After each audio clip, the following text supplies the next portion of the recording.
Welcome to the Waves of Change podcast, where we aim to inspire the listener to awaken to their purpose and take the action required to live life on their own terms. My name is Darragh Byrne, confidence and mindset coach, speaker, entrepreneur and humanitarian. I will be sitting down with creators from all walks of life who grew through the waves of change in their lives to be making the impact in the world they are today.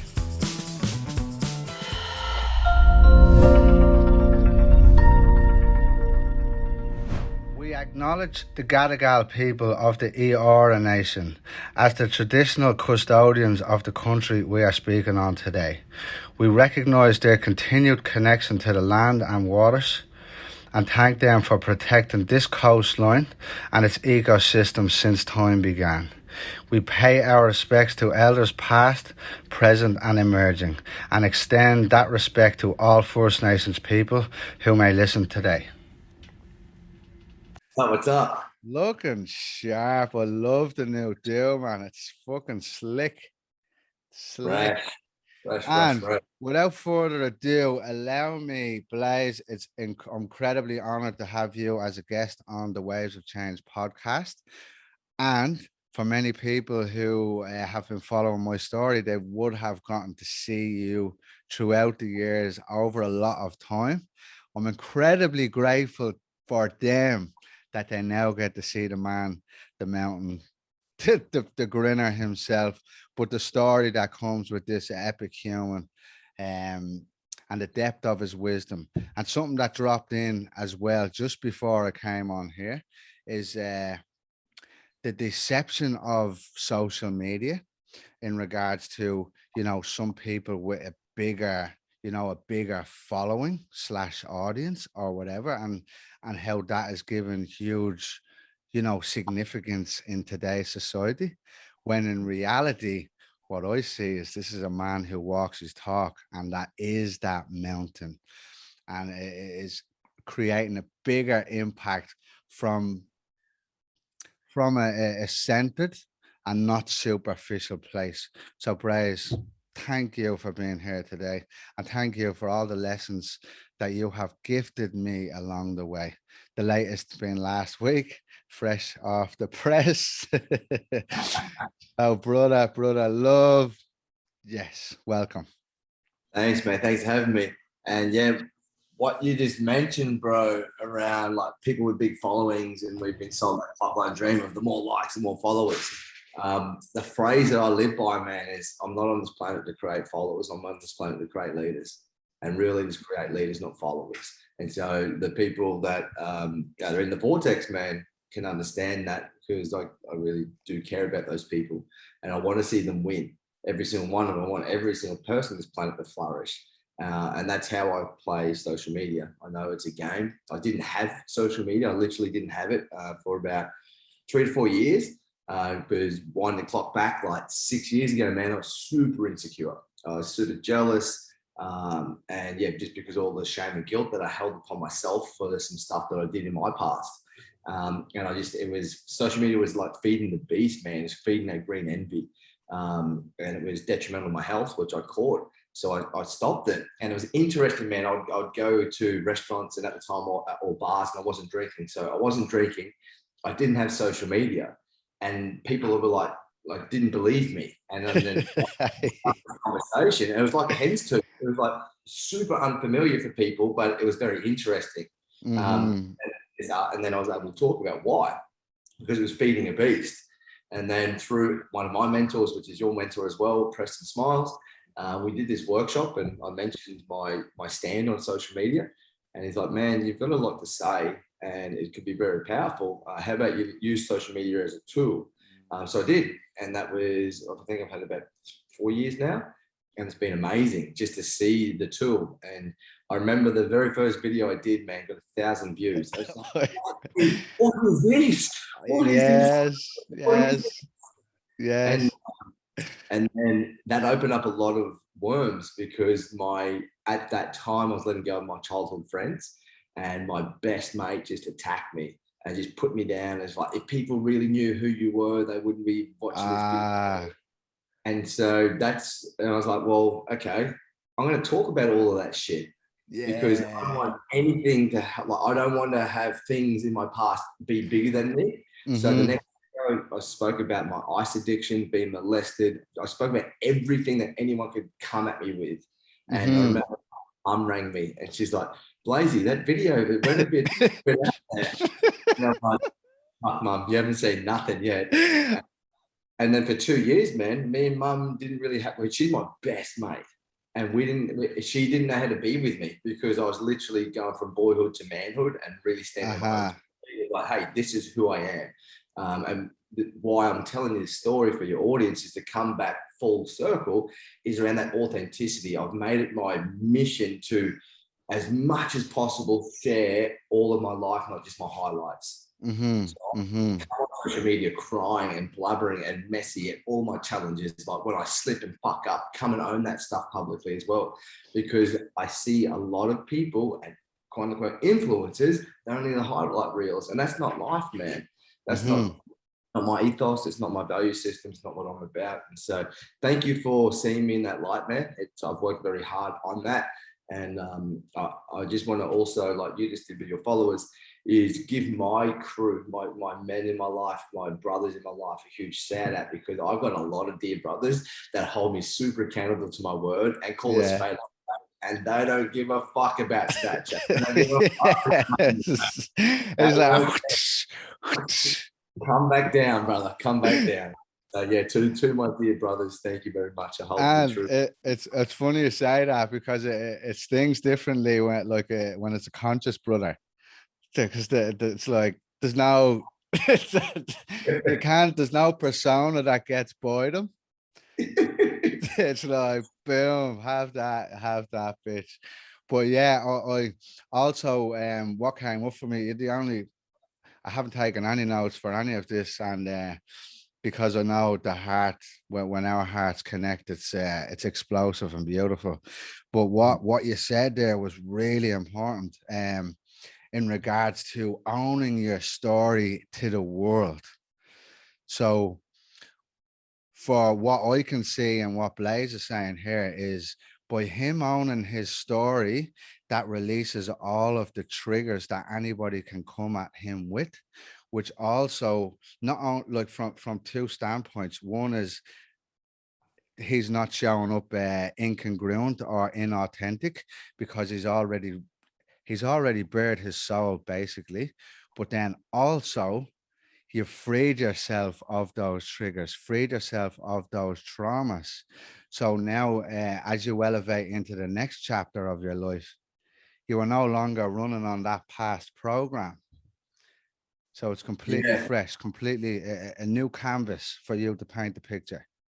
And just want to keep, this is a beautiful chat, man. And I've never spoken about this. This is juicy as, man, because there's another aspect to this that I just want to mention, because a lot of the time, why I see people, and I used to be this, why we didn't share those challenges is because when they came from that shared place, it would be from blame and victim, from that mentality, like, woe is me, the world is me. Like, why is this happening to me? And we'll be coming from that, like, vomiting victim mindset. Through coaching, personal development, men's work, I found a way to then use that challenge or adversity to empower myself and other people through telling my story. So it's from like, hey, this is how I'm moving through it. Like what you mentioned is like ownership. So like everything is my fault. Yes. Everything in your life is your fault, bro. And when I understood that, good, bad, and ugly, and everywhere in between, it's all on me. And until I can own that, it's not my power. And then if I don't own that, then I start blaming the world, blaming other people, and then I disempower myself by doing that. And that's Boyd mentality. What it means, well, what my belief, what it means to be a man is to take ownership and responsibility of our thoughts, speech, actions, emotions, and do something that's going to create impact in the people around us or for us, in our families, in our communities, or the world at large. And I feel that's what it means to be a man. And it took me 32 years until I actually felt like a man. I'm 37 now. Like 32 years until I could actually say and feel with conviction, you know what? I actually feel like a man standing on my own 2 feet. Because to be able to hold a family and the feminine and work and business and live a life of purpose, it's super challenging. And then it was a lot of conditioning, man, that we grew up with, like that victim mentality. That's Aussie battler. Like growing up in Australia, that was what we were conditioned with. So, oh, we're Aussie battler, so we're always victim. The government and this and that, money, and oh, why is this happening? And rather than taking ownership of it and like, yeah. So just wanted to put that on there as well, man, because they just to give the viewers of like, there is context to how we share our challenges, not just it's like, oh, it's like from a place of ownership. So yeah. And I'll just quickly ask, how did you feel, for our listeners, of course, how did it feel to let go of those stories? How did you feel on the other side of each one of them? Oh, dude, I love humor, man. I heard this the other day, and I didn't make this up, but I wish I did. Letting it go is like taking a massive dump. It's super relieving, and it just frees you up, and you feel good. It's super awkward at the start. You get the belly cramps and nervous. You don't want to do it in public. You don't want to, you're walking around. You're clenching your cheeks, the whole lot. You let it go, man. It's freeing and liberating. And like, I know that I said that with jest, but like the lead up to it, man, like some of them are super challenging. Like, I remember this one, man, it was my very first ever Father's Day, and I was driving with my fiance in the car, and breath was just almost one. And so I rang my dad, my biological father. I was like, hey, Dad, happy Father's Day. And he spoke about himself for about 90 seconds, hung up, and didn't wish me happy Father's Day. And for the past 7 years before that, I've done like so much work on my dad issues and my fatherhood and like energy work, all of this stuff. But then to throw me becoming a father into the mix, it brought up all the stuff again, man. Yeah. And Minnie looked at me and she's like, he didn't wish you happy Father's Day. I'm like, and then broke, man, just broke, crumbled at the steering wheel, got to my in-laws' place, wasn't present, ended up leaving the barbecue early, went home and went straight to bed, man. 3 after went to bed. Like, that's depression and isolation.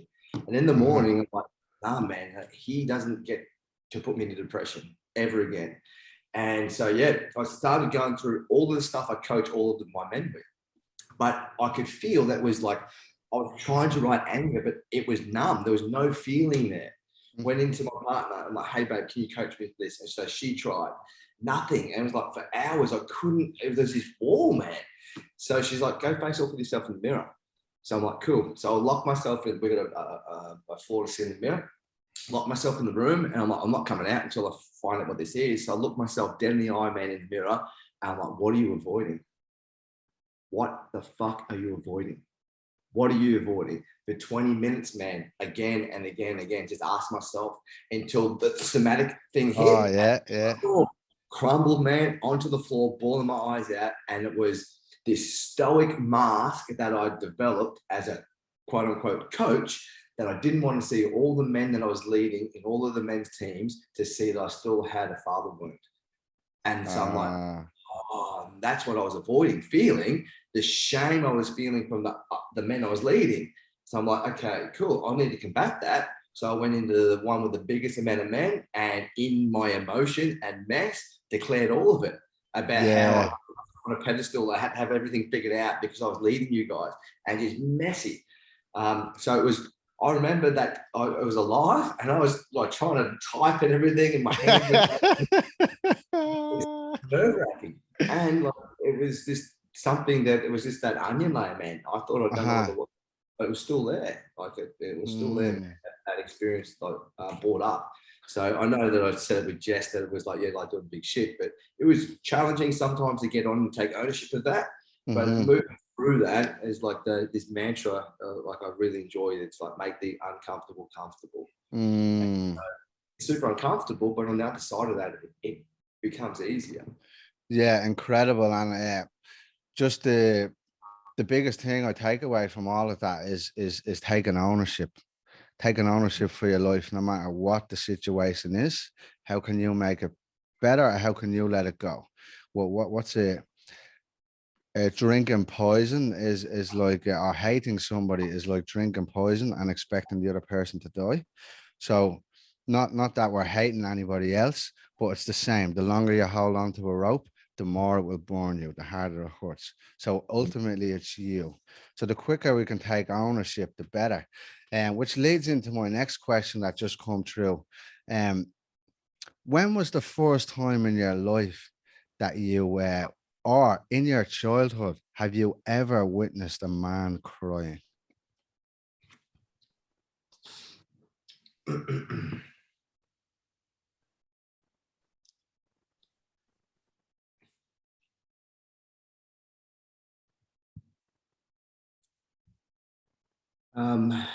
It's deeply.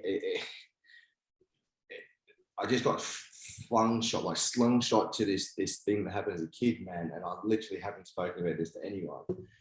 I would have been about 5, I reckon, maybe 6, and it was around Christmas time, and my dad went to punch my mum, and we had a family friend there, and he stopped it, and everyone was drunk, and my dad was very violent. He was an alcoholic, and I just remember that our family friend tackled Dad in the ground, but they were yelling so much with anger, but then they were in emotion of tears as well. So that's the first thing that popped in my head, and I was like trying to avoid that. So I was like, no, that was the first time I saw a man cry, but it was from a different context of what sadness, grief, and cry. It was like in emotion with alcohol and anger. And bro, like that's the first one that comes to mind, man. I think it was about 5 or 6. Though other than that, like with my dad, I never saw my dad cry. We had a chat about that. When I was about 34, we had a chat about that. I'm trying to think of the first man. So the first men that I ever saw cry, man, was at funerals. It was the first time I ever saw men cry.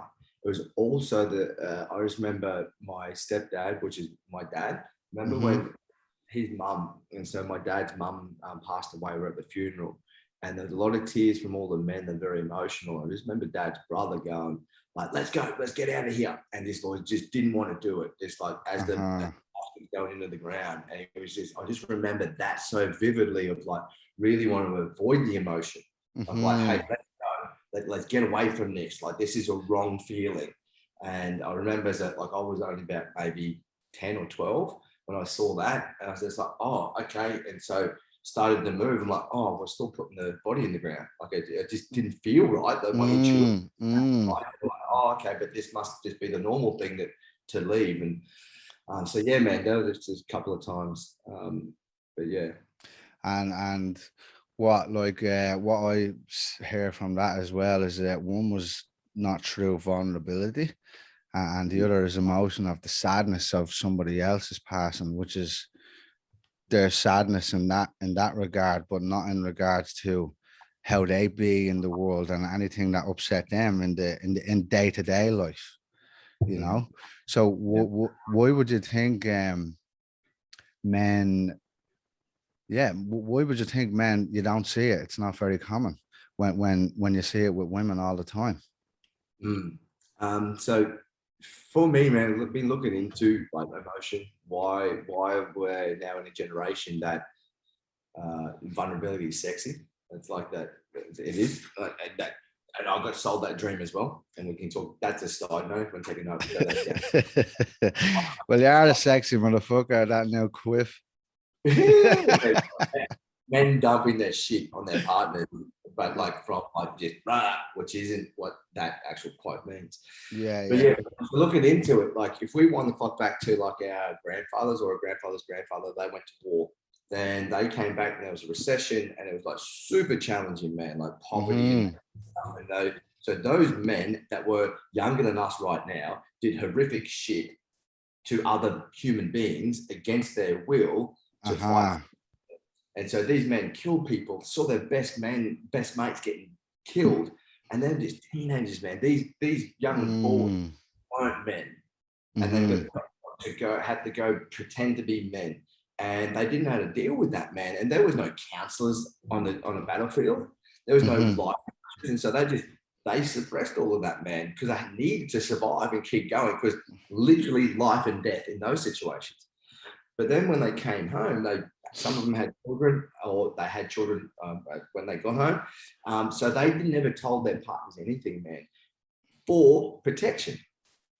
They didn't want to just dump everything on their partners. So they literally walled up and created this armor of this stoic mask of like, hey, I'll be with life.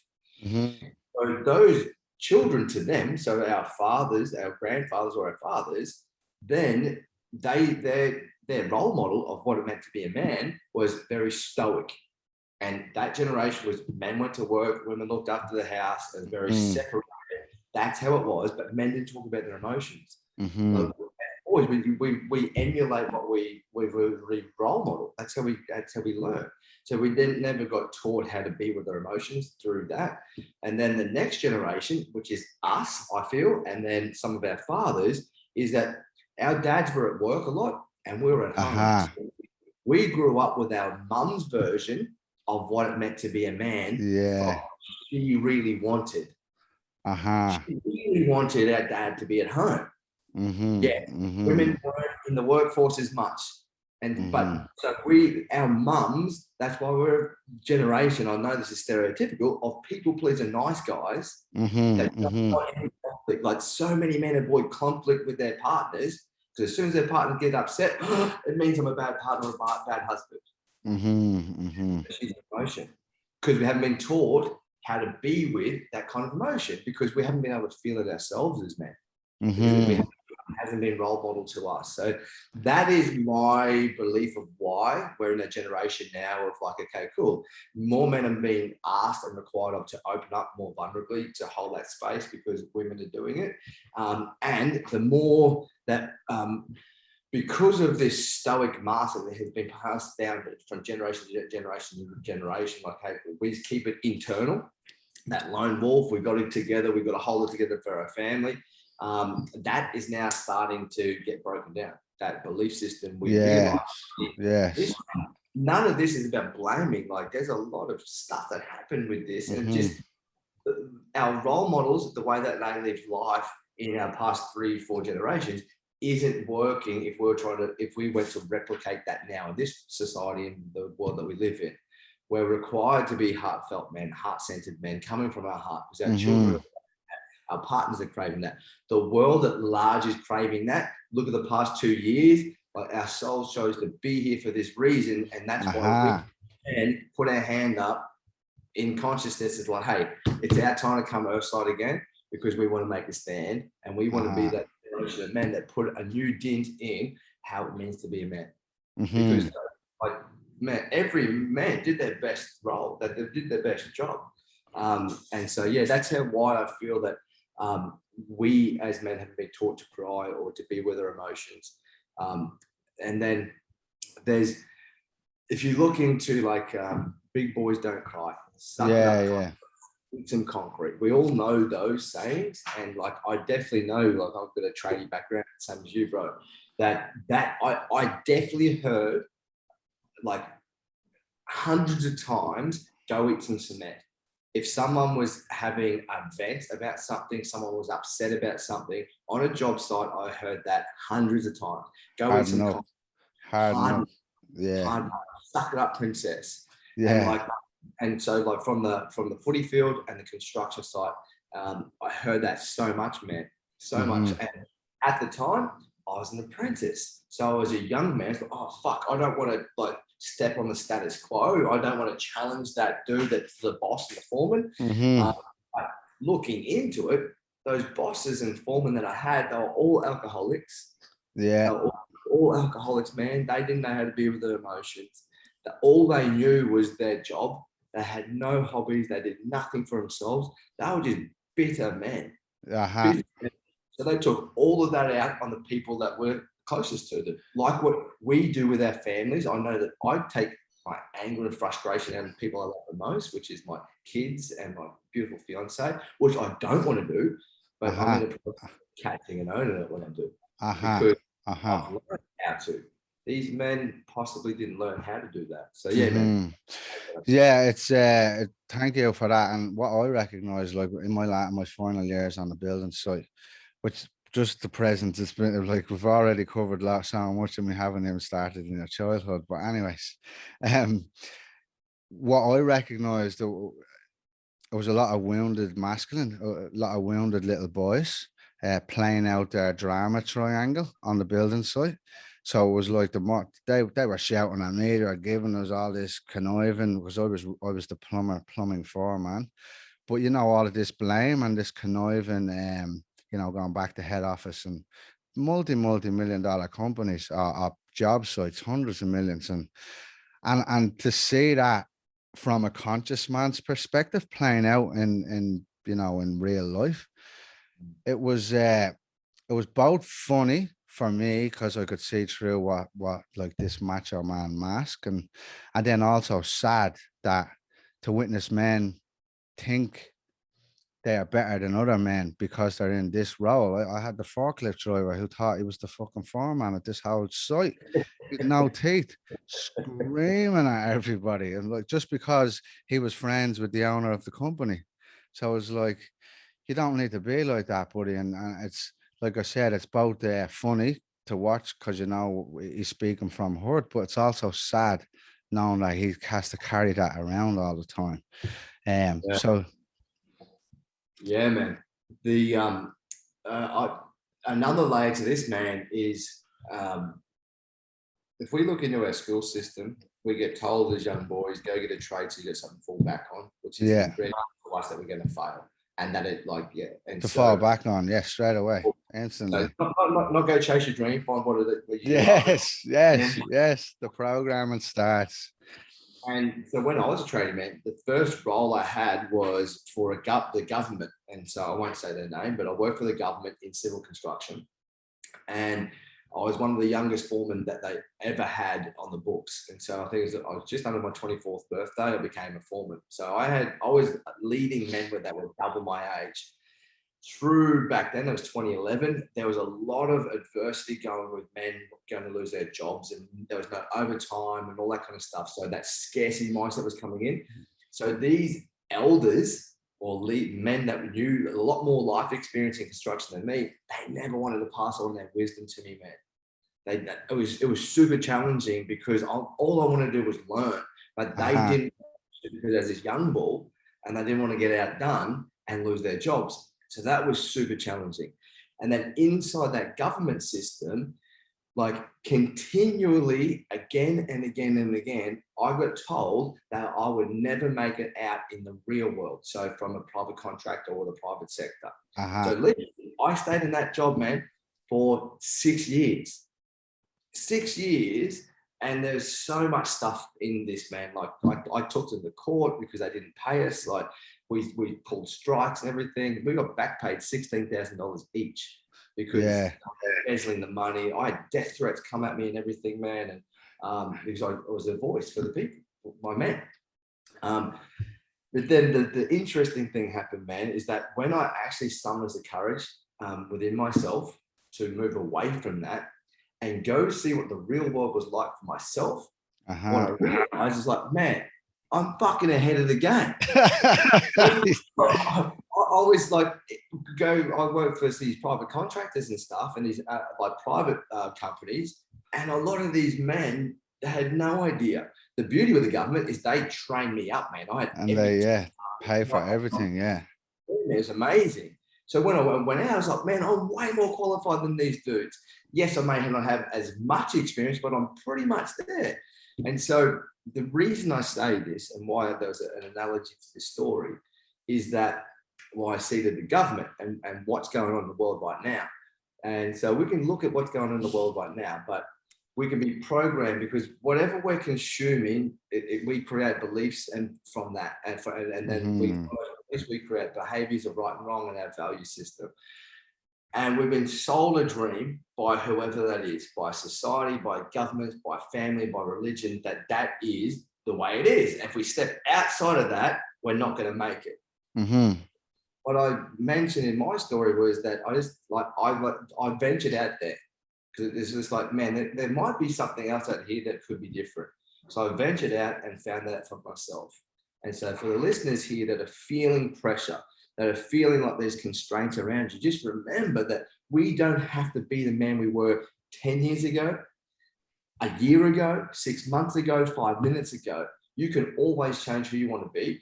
And there could be right now just to step out into the real world and see what's really going on, and and be very vigilant of what we're consuming, what we're being told, who we are as an individual, whether that's in your career, as a man, in a relationship, as a father. Like, question fucking everything. Yes. No one's got all the answers. And so it wasn't until I questioned these leaders in the government that were telling me that I wasn't good enough. And when I did, it was like, oh man, Amway made way more money. And so, yeah, and then got to a point of like, okay, cool, this is not for me anymore. There's more on my path. But yeah, just wanted to mention that. Just drop that analogy in there. Yeah, beautiful. Our mentor, not Preston, his wife Alexi, how I met Preston in the first place. But a quote she said on one of our group programs, downloaded as you were speaking. Every single moment we are choosing our destiny based on a decision. So for all of the listeners, at any stage in your life, one single decision in a different direction is enough to change everything. And I'm looking this man in the mirror because he has helped guide me into where I am today. So just quickly give us a quick recap of, you've already covered your building construction, but if you want to do a quick recap of that, and then also your football career, and then your transition into where we're at today. Yeah, man. So a bit of a recap. I'm the eldest of five. And so just why I mentioned that is the protector has been this thing that has been detrimental, and the protector trait has been like this massive people pleaser thing in me of making sure that everyone's protected other than myself, and all of my money away and buy gear and all of that kind of stuff just to protect everyone. So yeah, eldest of five. I mentioned Dad was an alcoholic, had a problem with alcohol, very violent towards me and my mum. They split when I was 7. And then Mum told me I was the man in the house, and I literally took that on board as literal, like literally. And I had to, man. We grew up in housing commissions. Mum was working like 3-4 jobs just to pay rent and like food and all that kind of stuff. Looking back, I just remember there was times Mum would go, "Hey," I'm the eldest. She's like, "Blase, do you want my dinner? I'm not hungry." And I'm like, I was hungry, so I'd eat it. And looking back, like there were so many times that my mum went hungry, man, and to feed the kids and myself. And yeah, man, I got deep. Like, she's a warrior, man. She's just such an amazing woman. So yeah, I took that on. Yeah, man. So I took that on literally, and so I was like getting the kids up for school, setting the alarm, washing their clothes, cooking dinners. It made me very independent as a man. I could stand on my own 2 feet as a boy, but what I did was lost my childhood and freedom and fun and play. Then my stepdad came in the scene when I was 12. Mum and Dad got married. And it took me about 5 years until I could call him Dad. And as the man, the house man, he came in. That was my house. That was my family. And so I was like the alpha getting challenged. And so I'm like, well, I'm going to challenge you. And we just keep seeing who's going to be there. Yes, man, we plugged on. I remember this one time he went to hit me with that, and I was super challenging, man, especially my teenage years. He went to hit me with a vacuum cleaner thing, and I caught it. And I just remember as a 16-year-old or 15-year-old going, this the table's turning. Shit. Now you're fucked. Yeah. And we got stuck into it, man. And it's one of the things I regret, because my little sister was there, and she was like maybe, I don't know, 6, man. And he's like, here's a man, 2 men punching on in a kitchen which is something that I saw happen when I was I was reliving my dad. Beautiful. And just because I know how distraught I was as a 4-year-old watching that, and then I did that same pain to my little sister, which literally I've just realised now. So I'm gonna have a clearing call with her, give her a ring. Never said sorry about that. And so yeah, that was that sort of that's how I thought it meant to be a man, was to rule with my fist. And I've used rugby league as an outlet for my anger, and so I had a big chip on my shoulder, man. But I channeled all that energy into football and became really good at football, rugby league, and so captained every team I ever played in. Played for New Zealand, played for Queensland, so just really thoroughly enjoyed leading men. Yet it was from an unhealthy manner, because the more aggressive I was on the football field, the more I celebrated. And like, I was half that man, one of the smallest people, but was what the biggest, like the roughest, toughest, like just I was a cunt. Right, like the other number 7, I would make him an enemy, and I would just belittle him until he broke, like literally broke. I would just like talk shit and just get in his head and just belittle him and just bash. Every time we had the ball, just bash him until he broke. Like, that is just so unhealthy. It was just like toxic masculinity. Yeah, man. And I would bring that ethos into pretty much everything. So it was like this alpha mask, man, just dominate everything and anyone, and just find their weak points and just come at them. If it was like business, in construction, to get what I wanted, or to be that man to lead. So yeah, and then through that, man, there was like in the footy, man, there's like pornography. I haven't talked about this in the podcast yet, ever, but pornography got introduced to me, man, when I was like 14. Like, they put a VHS on the bus on a trip, with a 6-hour trip to go away for 40, and one of the coaches put it on, and we're 14, man. Fuck, what? 14. So I'm watching porn with a busload of men. Like, that does not, that kind of stuff to the psyche just created these beliefs of like, that's what you do to women. Yeah, so, wow. And because I was good at rugby league, I was the youngest in all of the teams. So I was like playing A grade at like 14, 15. And so those men were reliving their childhood glory days through me. And so they're like, what did you do to them? So like, I'm retelling my sexual experiences because I was getting a hit back of them to feel validated. So it felt good, and I got attention from father figures that I wanted. I just, in between the time, the 3 weeks of those games or the bus trips, I would just be a rat bag and just treat women just degrading, man. It was like that. That's what I thought it meant to be, man. It was really unhealthy. And so, yeah, that led me down this place of like always cycling through. It was 2 years, man. Every single relationship I got into lasted 2 years. Got to the 2-year mark and I would bounce, because at the 2-year mark, when the woman would really start to rely on me and really have that deep feelings and security and safety. And that's when I was like, I can't do this. I had a fear of commitment. And so I'd go. I saw mum and dad break up. I had all of these beliefs that I created, man. So that was a very interesting pattern to pick up. The longest I was ever single, man, and the longest I was ever single was 6 months. A whole life, bro. 6 months, the longest time I was ever single, and I definitely would have had a booty call in those 6 months. I was never ever alone. So that time when I broke up with my ex, and then meeting Melinda, and then when I met Melinda, I let go of all my childhood friends. That was my initiation into that was the time of that finding that inner journey. And that was, what was I, like 30, 31? First time I've ever been alone in my life. One of the scariest things, man. And why is because I was left alone with my mind. That's what I was scared of. Because it was super dark. It was like really aggressive. It was like, it would beat me up. And so, yeah, that's when I started building a relationship and with my mind, and starting to love myself and forgiving myself for all those things I just mentioned that against my moral values. And so, yeah, I was 27. That's when I had my spiritual awakening. And it was through through chasing the limelight, man. It was like one of the most surreal experiences of my life. Took too much gear.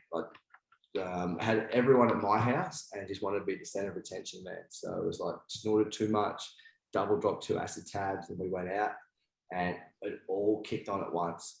And it opened me up to the reality of seeing what's really going on. I could see entities behind, dark entities behind, attached to people. I could see light and everything. And this lasted for 3 days. I was locked up in a padded cell. Through when it really started to come on, I believed that I was God. I literally believed I created everything.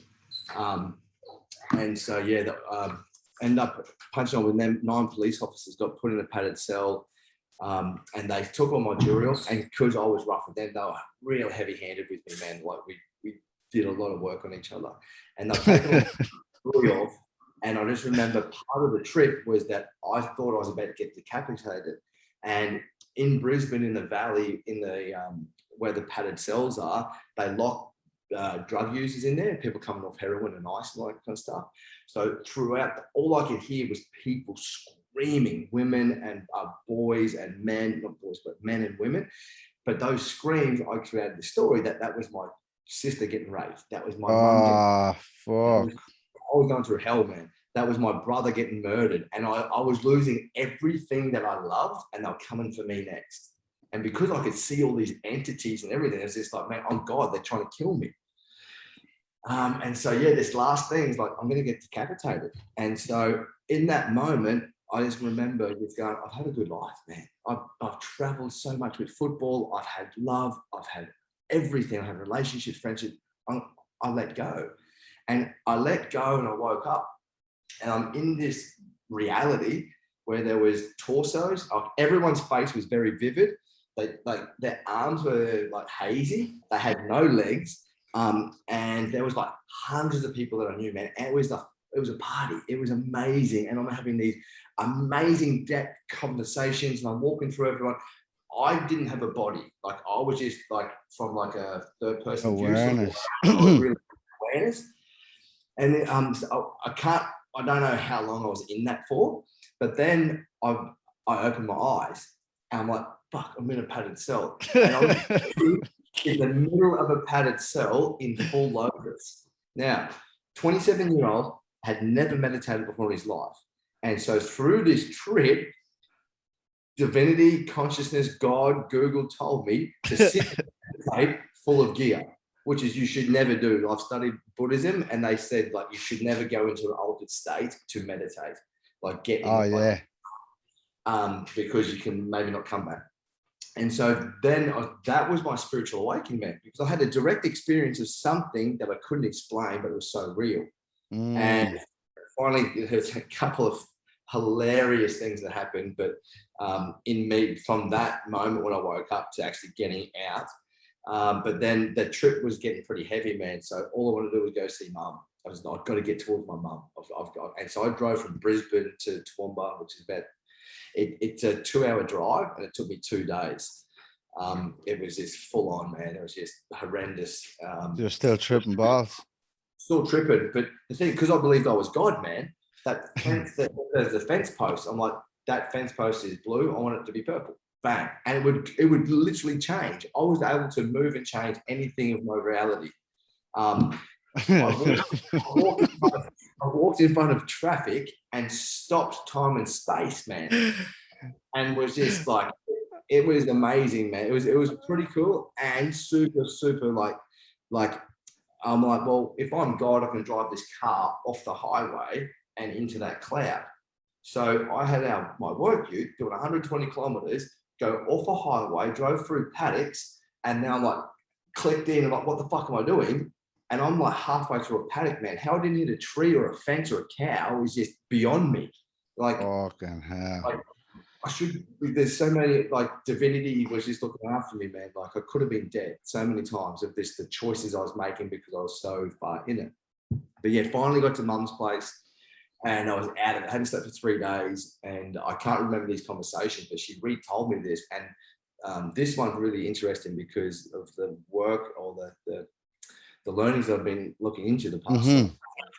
Is that she said to me, I said to Mum, I was like, Mum, just going to let you know right now, I'm going and I won't be back. And she's like, what do you mean? I'm like, I'm going to go blow myself up into billions and trillions of pieces so I can experience myself. And I went to sleep. And then, so looking into consciousness, that's what's evolving right now. And so then I woke up that day, man, and it was a Sunday, and so I had to work that Monday. So I went to work on that Monday, super rattled, but I was really close with my team, with men that I had. And so I just explained to them what happened.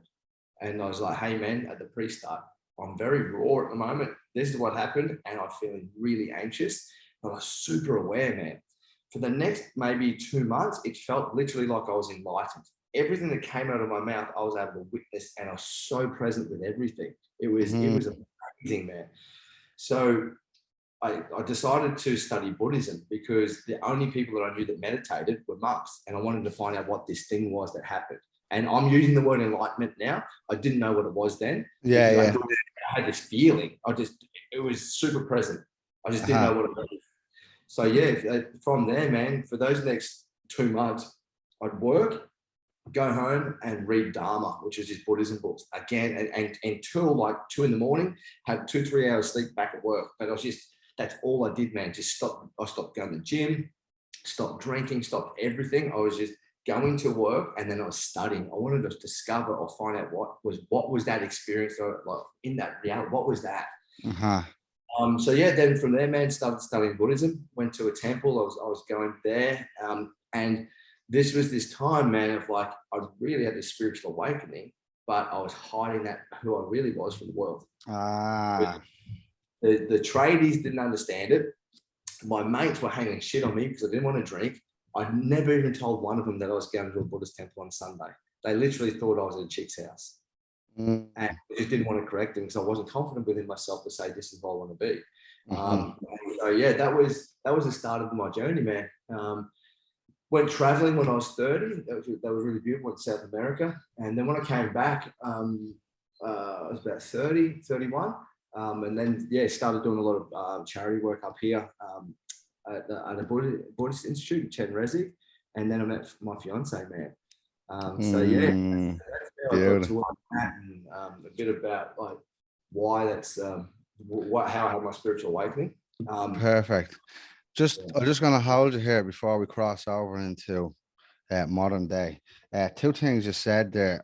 One thing I just want to highlight for our listeners, the breaking of the chain. So what you seen your father do to your mother when you were a youngster, and then the situation you found yourself in with your father, the stepdad / father, and also the importance of where you're at now in your life, and this is what I see us as the breakers of those generational trauma cycles. When we become aware of the damage that these stories and traumas create in the family, we now get to consciously choose: do we wish to continue to pass that on down the family tree to our children and so on? Or do we choose differently and treat those in our immediate family with respect so our family don't pick that up? Thank you very much for recognizing and noting that, Blase. Yeah, thank you, man. To take that a little bit further, I have spoken about it once on social media, is that Grinner is not my real last name. That I changed my name by default when I found out that I was having a boy. At the moment I found out I was having a son, I was like, I'll change my name by default, because I had conversations with my dad, and his dad was also violent towards him, way more violent than what he was to me. And I'm like, I'm going to be the man that breaks that lineage, and I'm going to do it by name.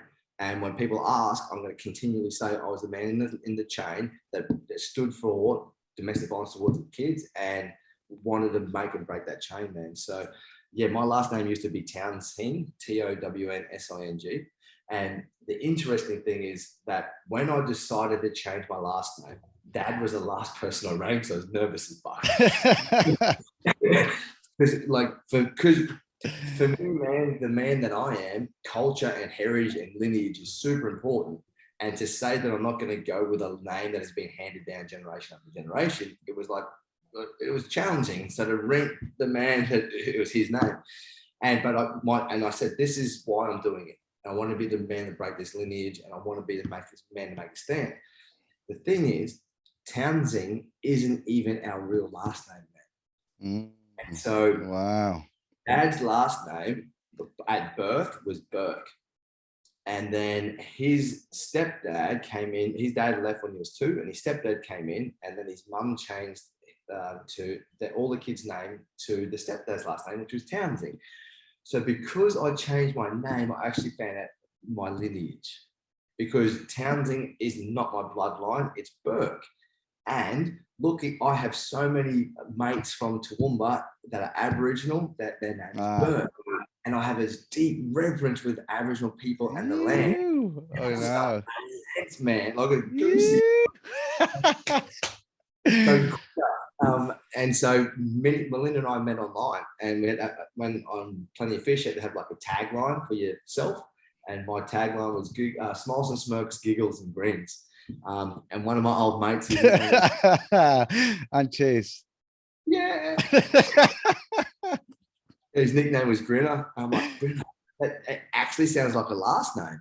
And I always had this thing that my playing footy, I always thought I was going to be famous and a footy star. So I wanted my signature, because I'd go as a kid, I'd go to the footy, get signatures, and I didn't know who they were. So I wanted my signature that everyone knew what it is, so the kids would know what it was. Yeah, I love your signature. Yeah, man. It's got a smiley face in it. So every time I sign my name, it makes me feel good. And so, yeah, man. Bro, this is incredible, because you know what? It's just brought up, it's a topic for me, and my name and my father wound/father story, because the name I currently carry is not mine. It's my brother's father and his lineage, or their lineage. And for me, I only found out who my real dad was when I was 21, and I didn't meet him until I was 23, give or take. So, and because I lived abroad as well, I lived in Australia. I've got a beautiful sister named Katie. How are you? If you're listening, and he's a legend, and they're both legends. And what I recognize now from my conscious awareness is, like, now I've got this name, and when the kids and all came along, and I know that I'm part of his lineage.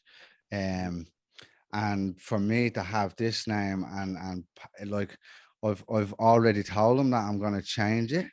But when I looked into changing it and how fast life started to happen, well, not started, it just kept happening, because that's what life does. So yeah, I'm in this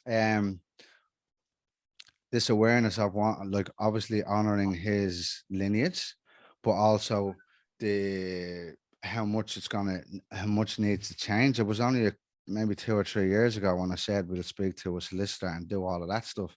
But now I've started to grow with business and all of these things in this name. The children have been born, and they have that name. So it's something that I'm always aware of. It's there, and I'm going to honor it. I'll definitely honor it. It's something that I need to come back. I need to figure it out. There's a lot going on right now, and I need to come back to that. So thank you for bringing that to the awareness. And it's a story that I've wanted to share. I was going to be in my opening, like, introduction, but here we are. This is perfect. Yeah. So what's your last name? Mar. Yeah, Mar. So my dad was a professional footballer back in the day. And through back to the situation with your parents, and she done what she believed to be the best for me at the time, was because they separated through whatever the situation. And she was brokenhearted. They were both, and through the decisions that they made, she thought that me having a different name to my brothers, like in Ireland, we grew up, we played football or we fought. And anything that would give an inch to a friend, a neighbor, or anybody that was Mhm. fucking zoned in on and attacked.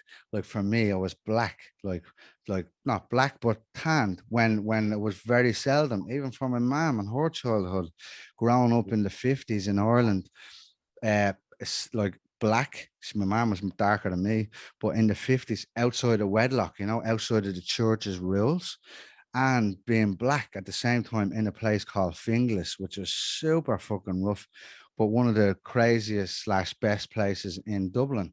So she had all of that trauma to carry on. And what she thought then was, if I give him their name, then nobody will uh, class him as different. So we won't be treated any different. And as much as she meant that with all love, um, yeah, it's been great. I've got family, and but it's also, it was when the story was told, it was like my intuition. I knew all along, but I didn't know intellectually. But once the story was told at the age of 21, I was like, bang, bup, bup, bup, bup, bup, bup, bup, domino, domino, domino, domino. This, that sentence, that experience, that, everything clicked into place. I always knew. Mm. My intellect didn't know, but my body knew. And then, like, I'm incredibly grateful to have joined the dots and reconnected with my biological father and my sister, and yeah, get to carry into and introduce my family. And again, it comes back to breaking that fucking generational trauma cycle of, I got all the way to 21 before I met my real father, 23 before I met the real father. But now it's like, when I'm rearing my children, it's not give them all the things I never had growing up. It's teach them all the things I never knew growing up. And my plant medicine journey only a couple of weeks ago, I got to heal that father wound, and the realization came to that I never got a hug off a man in my whole childhood. And that's emotional now to say, um, because that other father was whatever way he was, but they separated as well for reasons that were spoke of previously. Um, so even though he was that title, there was never a father figure in my life growing up. So for me now with my children, it's like there's no way that's ever going to be the case. This is it now. This is complete severance of all of that 7 generations previous and 7 generations after.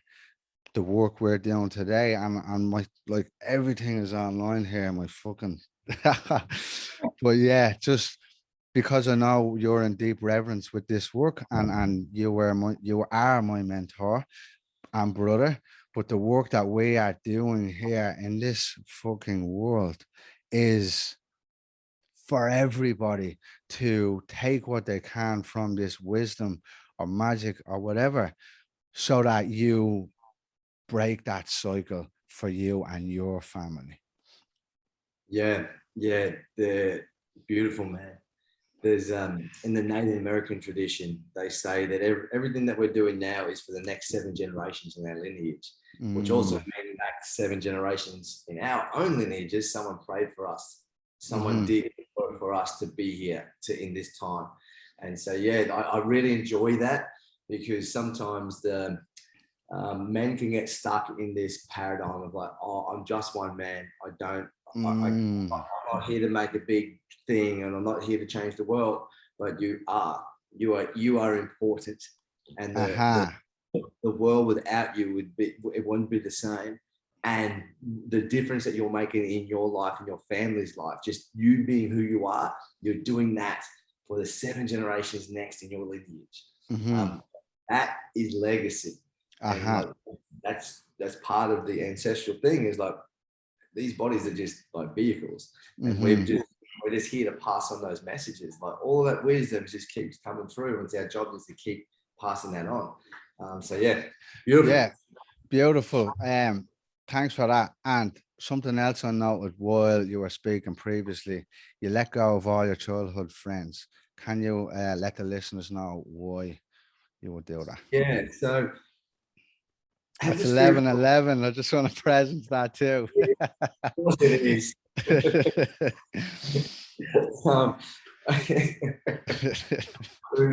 Speaking of numbers, I just worked out 40% tax on something before, and it came up 444. I was like, of course it is. So yeah, my childhood mates, man, we were like lads for so long, and it just got to a point that the man I wished to become, that I wasn't being my authentic, real self around them. So I was compromising my values, who I was as a man, who I wished to be. And my values didn't align with their values.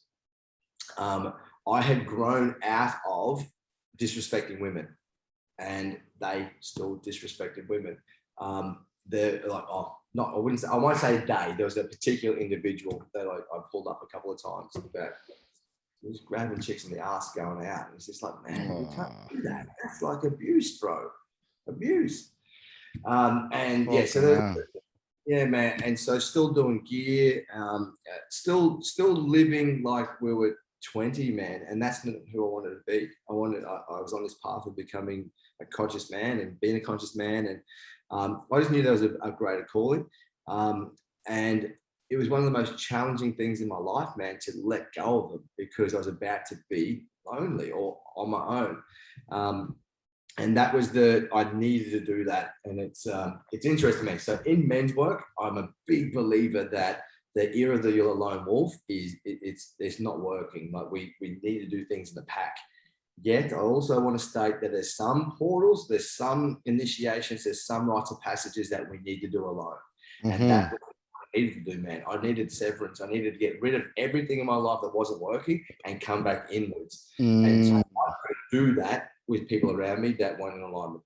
And so that time, man, like, yes, there was people around me. So that time that I let go of them and went inwards, I'd work, but then I was going to do a lot of charity work. So every weekend I was donating my time at the Buddhist Institute. So I surrounded myself with monks and nuns. So I was having these very beautiful, insightful conversations. And that's what was nourishing me, man, with depth. And that's what I started to realize. And I spoke to a mentor around this, and she said to me, as you grow more consciously aware, prepared to be lonely.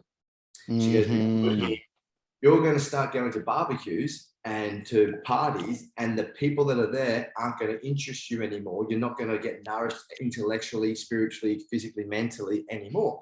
So you need to be like good to be on your own. I was like, man. And since she said that, I realized that people started to fall off, and I'd go to certain things like, no, this isn't for me. So what it taught me was to be very vigilant about what I say yes to. And also start like really being conscious of who I surround myself with. And that's why I gave a shout out to the brothers at the start. I don't surround myself with yes men. I don't want to be a leader in business that everyone just says yes to, because I'm not going to grow as a man. That doesn't excite me. It doesn't nourish my soul. So it's been interesting. Like a few of those men have come back full circle and they've added me on Facebook, and no one's commented yet, but they've hit like, and I can see that. Yes, like everyone's on their own journey, and I don't judge another man's journey at all. And I've seen firsthand people come like full circle. There's a man in my program that we used to knock around when we were 17, man, did some bad shit together. And he's in the MindFit gym right now doing amazing things, like amazing things as an individual.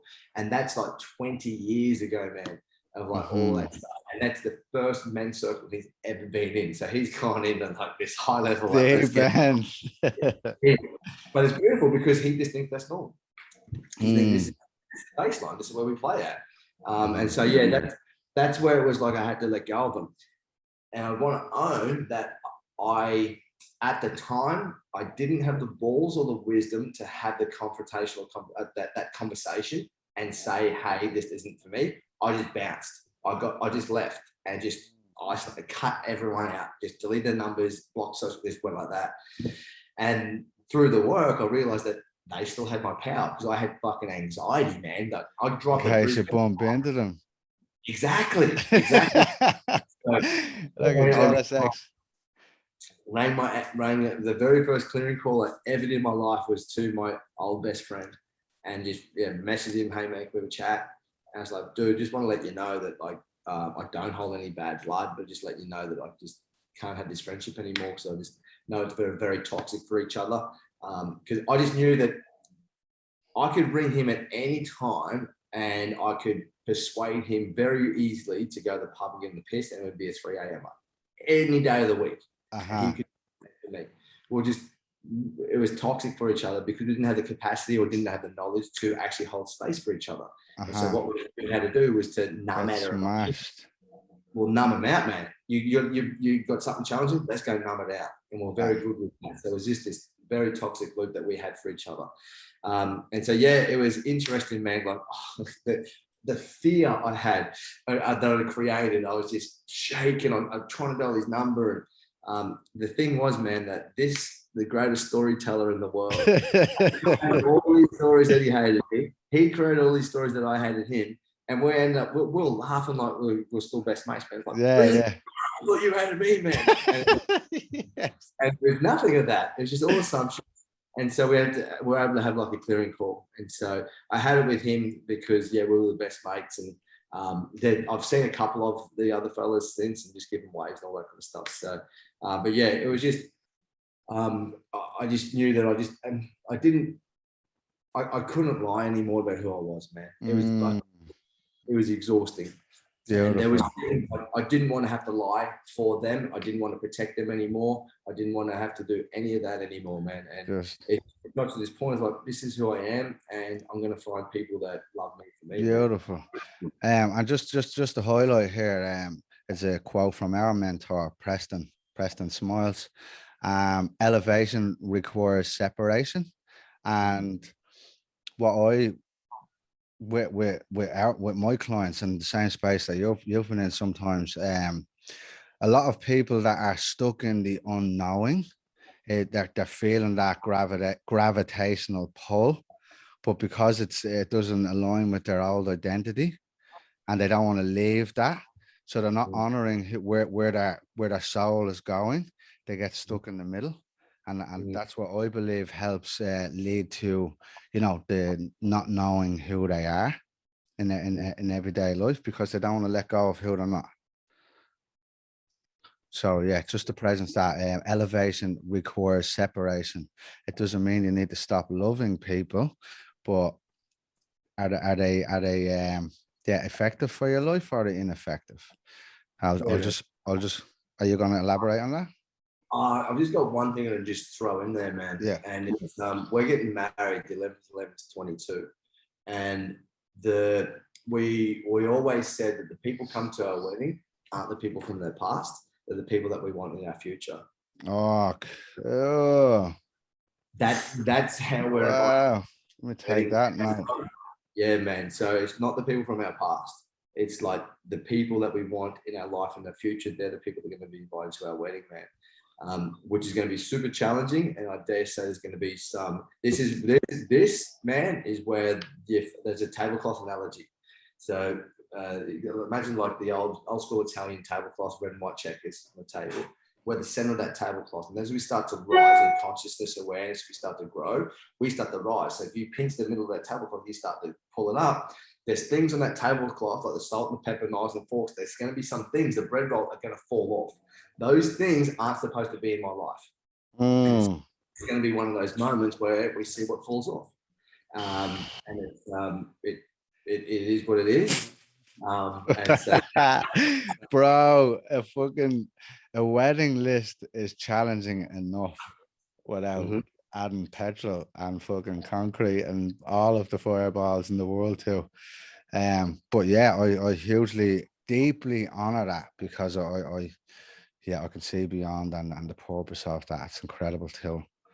It's like, if you ask everyone, and you also get to see. There's so many people, man, people please at their wedding. They invite them just because. Yeah. If I invite them, I have to invite them. Yeah. we don't have to do anything. bro. We don't. We don't have to do anything. Bro, we started with we were gonna have 80, 85 or 90. And then we were like, we'll go to 120. And then Saoirse got a hold of the list and we were at 400. I was like, what happened to 80? So I feel you. I definitely feel you. It's like, oh, just because. Mm-hmm. But yeah, the transition. Today you run men's group programs, one-on-one business mentorships initiated, which I've just been through. Yeah, I'll let Blase explain. And retreats. But before, no, maybe after. Tell us about your role in the world today. I will do. I'm just gonna look at this little one. She just woke up, bro. Sonny's gonna go. Yeah, get it. Look at them big eyes. I'm gonna quickly, go for it. Wait, man.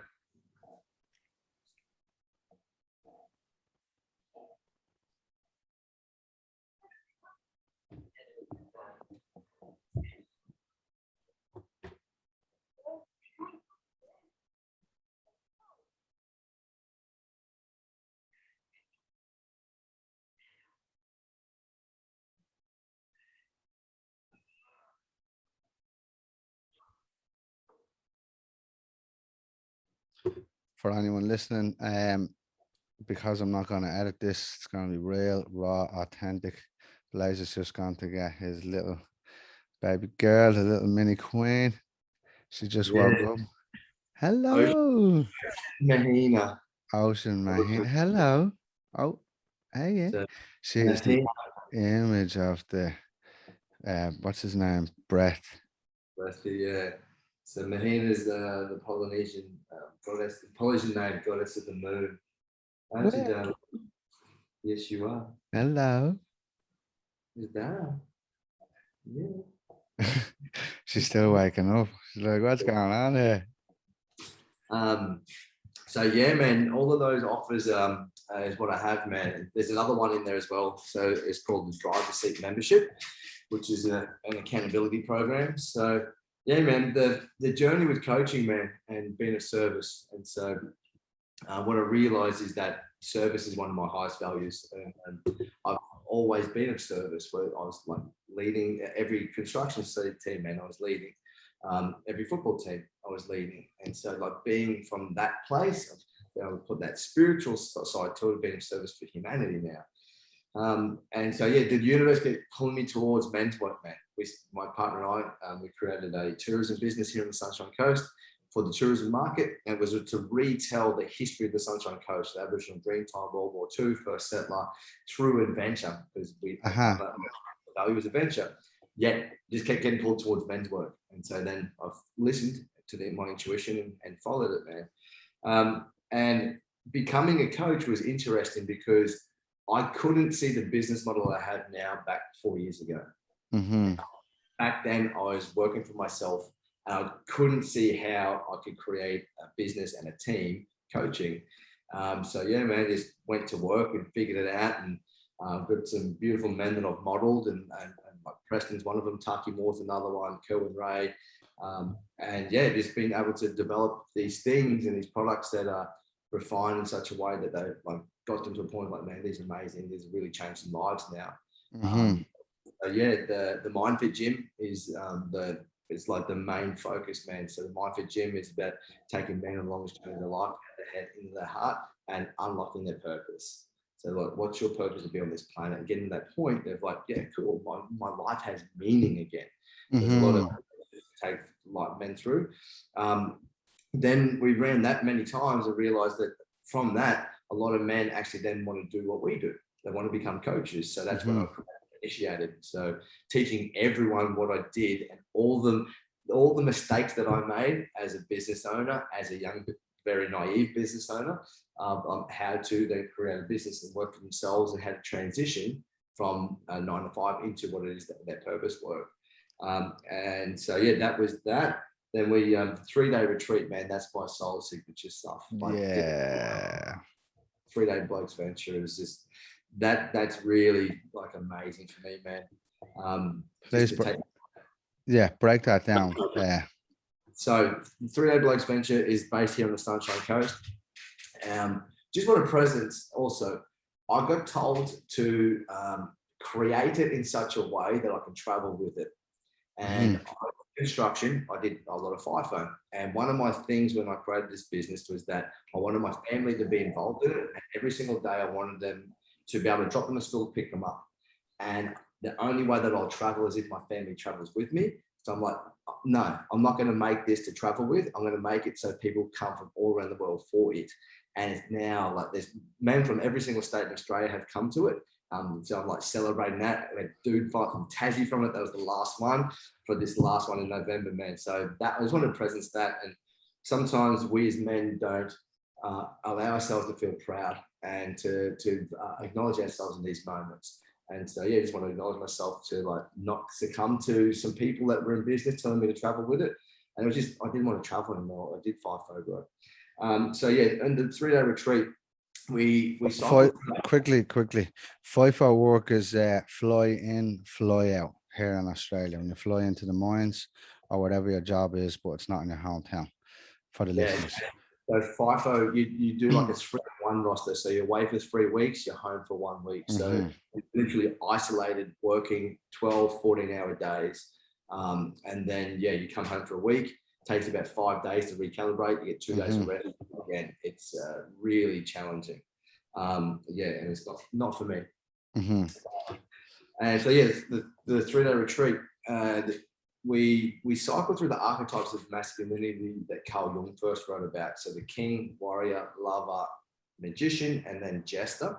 And we fuse together those archetypes with the natural wonders and the elements. So earth, wind, fire, and water with indigenous culture. So Aboriginal culture, Māori or New Zealand culture, or Māori culture, and then Native American culture. And so, yeah, you do about 30 processes over the 3 days. And then on the 3rd day, there's a big honor ceremony. So it's a rites of passage for the modern day man. So that honor ceremony, all the families, all the children, all the friends, we have this massive big celebration for the men. And it's my mission that is to recreate real tribe. And so those men come through that process with this close Facebook group, and we really look after those men and their families. 4 times a year, we have an event for those men to come back to, have a refresher every 3 months, helping them with their business, with their life, with their fatherhoods, relationships, anything that we can do to help them and involve their children, involve their families with it. As of next year, we're going to be doing a women's retreat. And then we also have a couples one ready to go as well. So Minnie gave me the download. No one knows this, bro. You're the first person. Exclusive. News flash. June next year. That will be our first women's retreat together. So it's been 4 years since we've held space together or spoken on stages together. So we're deeply excited for that. So yeah, that's the retreat. Then the driver's seat membership is a accountability program. So it's a group program and there's no start date. So you can just come and join that whenever you want. And it's a 3-month season, a 3-month journey or a 6-month season that men can come to. And what we do is we hold you accountable to be your word and your commitment. So when you come in, we will coach you in the small teams that you get led. It's like, where do you want to be in 3 months? And we'll help you get there through commitment and accountability, because there's a framework that is through all of my offers called the One Thing from Gary Keller, which I've morphed into for men's work, and then Preston taught us as well. So we'll reteach that. So it's a really beautiful tool because it doesn't matter where you are in life, that same tool can be used. So that's a program, yeah. And then I've got a private closed Facebook group for men that's free, which is called the Men's Fuel Station. So just putting content in there daily around purpose, fatherhood, relationships. And so, yeah, they're the 5 offers we have as the business. And as of this year, now have 9 coaches on board. So it's growing, man. It's beautiful to go from like a solopreneur to now have 9 coaches that are helping to help that grow and impact as many men as possible, in turn so many families. So yeah, man, it's been an amazing journey. Still learning a lot pertaining to And business. So I went to uni. 10 in January. 10 in January. There he is jumping. You're still learning a lot as it pertains to business. Yeah, man. So I'm 4 or 5 years into business for myself, and yeah, man, it's just like always learning and growing, man. Because I didn't grow up, like I mentioned, I was housing commission. Mum didn't teach me much about money, and then so yeah, been having to learn and break through all my money stories and stuff on my own with mentors and everything, and just literally doubling down and investing in myself. And this, like you mentioned, around like at the start of the call around leaders and influencers, like the people that I follow are living and breathing the example of what they is, and that's who I'm attracted to. Like I mentioned, he's living and breathing that. He's amazing. Preston, he's doing that. Taki Moore, he's doing that. So I've been really modeling these dudes and how they operate, bro. And then looking at like movements like Sacred Sons, man, they're amazing. And they're huge, yeah. I just saw that they just created a foundation. It's just there's so many amazing people doing amazing things, and just yeah, man, just looking at like looking and learning how to model and create what people have already done, because business is unfamiliar. But realizing is that with business, I can create so much impact on this planet, more than I could ever fathom when I was a tradie. And so that's what really excites me, man. Really excites me. So I have three final questions. One is, are you noticing the pattern of the generation getting younger? So the people healing are getting younger, and what is your take on that? 100, bro.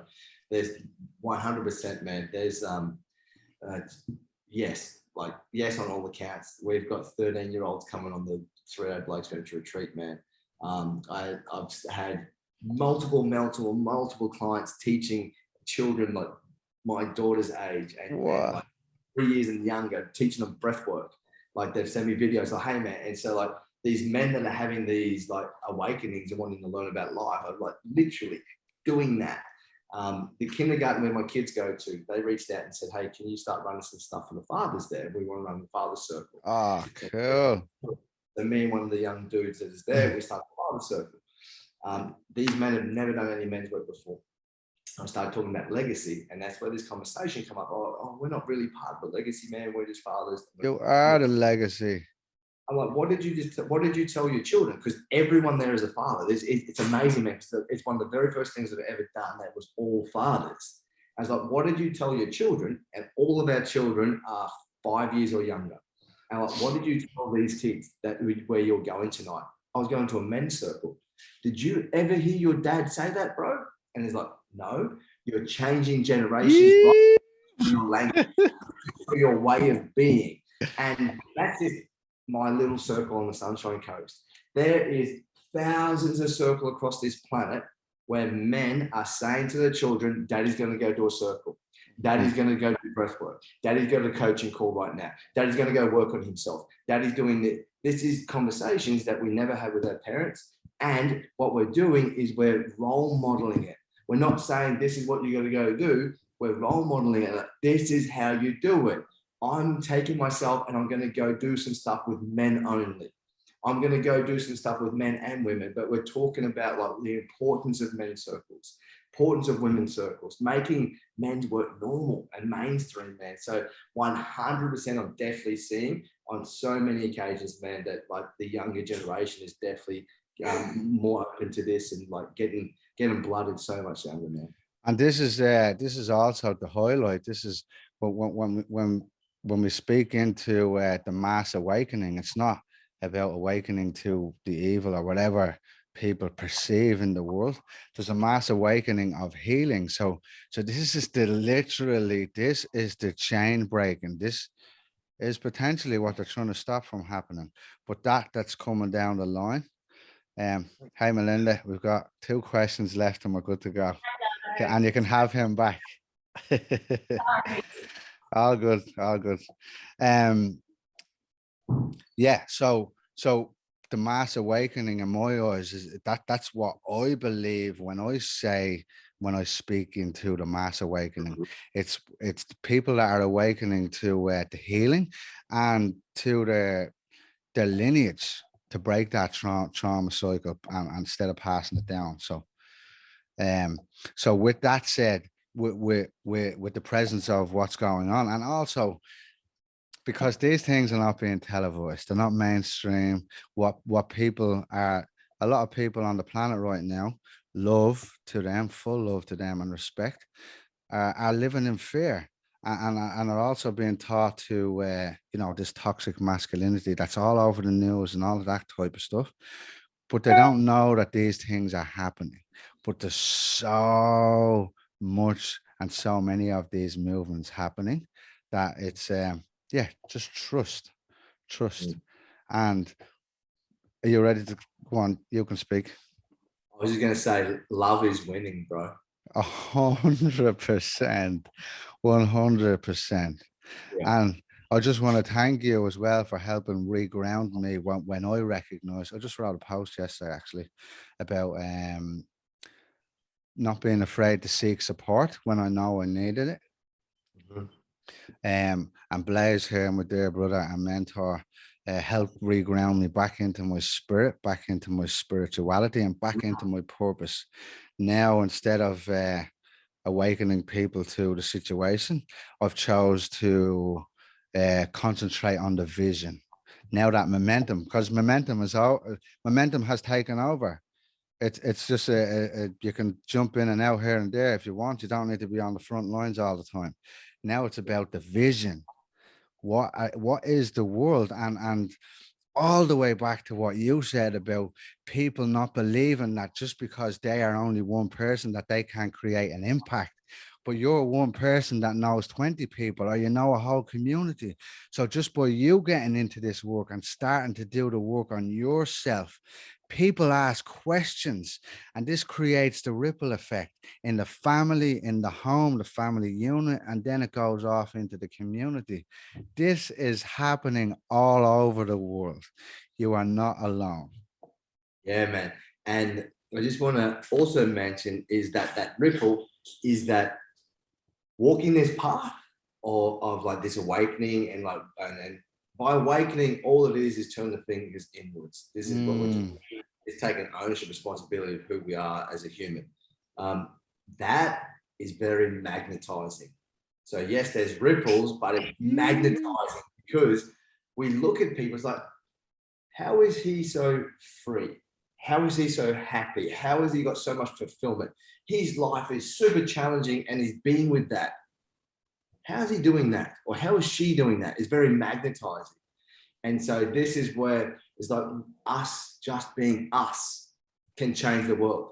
We don't need to bash down doors, but just by showing up, just by being the example is creating these ripples, and these ripples are magnetizing. Bro, fucking super deep, super deep. And I will bring it out on the number, the pillar, the very pillar of this whole podcast. What does the waves of change mean to you?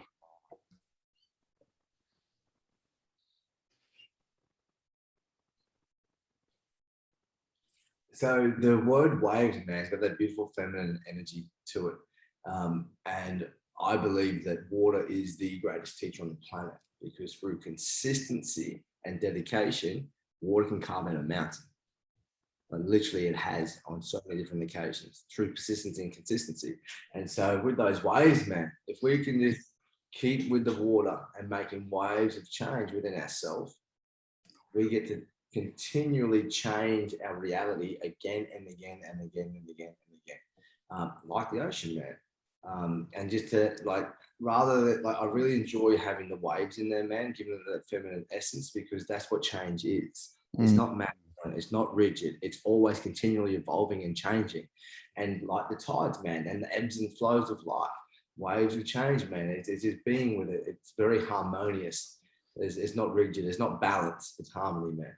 And so finding those waves of change within ourselves, man, it's an analogy for life, bro. Please. As deep as the ocean floor itself. I mean, it all comes back to the ocean. Thank you for your time. Thank you for your presence, for your patience, for your stories, and your commitment to making the world a better place. Your impact, the impact you've created in my life, and the impact that I see that you're creating in many other people's lives across the world.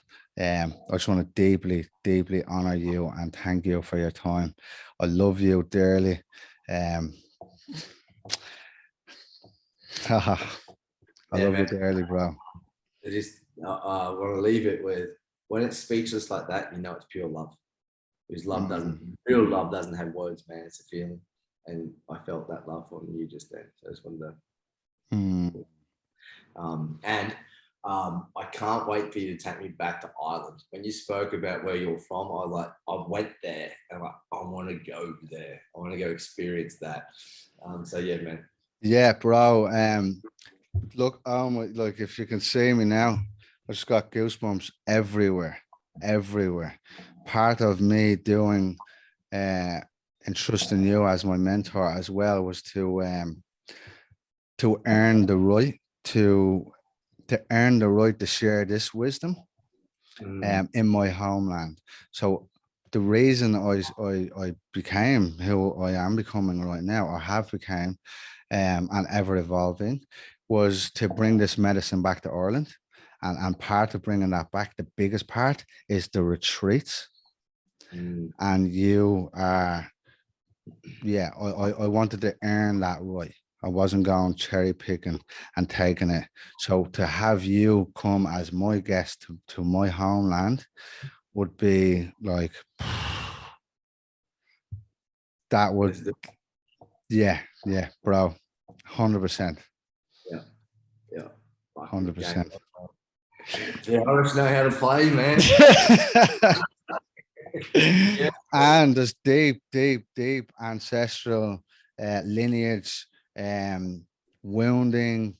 You have the British Empire, you had the church. Yeah, there's a lot of stuff there. It's deeply sacred land. So yeah, man, let's get to it. Yes, man. It's amazing.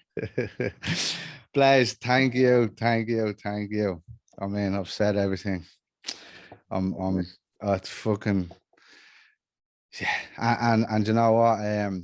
Last week in that exchange, what did you say? Share your voice, share your wisdom. Something. You said something along those lines about me arriving and sharing my own voice with the world. Yeah. Now, I think it was like find your voice and share your wisdom, bro.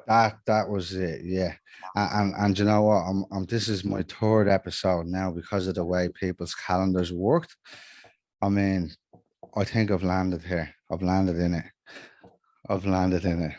Yeah, man, you're a natural. You are a natural. Your smooth voice. You're unique too, man. I haven't really met too many Irishmen doing this or doing it well. And yeah, you've got a lot of depth, bro. And you've been around. You know some things. Bro, thank you for your time. I'll let you get back to your calendar and your day. Full love to Minnie and the gang. And I'll speak to you soon. I'll hit you up. January the 3rd, I believe, is the first Monday. Are you going to go that soon with your first group meeting? Yeah, man. Yeah. Yep. Straight into it. All right, cool. I'll hit you up before that, maybe the 1st or the 2nd. Well, I'll hit you up on New Year's with some love. And I'll speak to you soon, bro. All right, thank you for your time. Much love, man. You.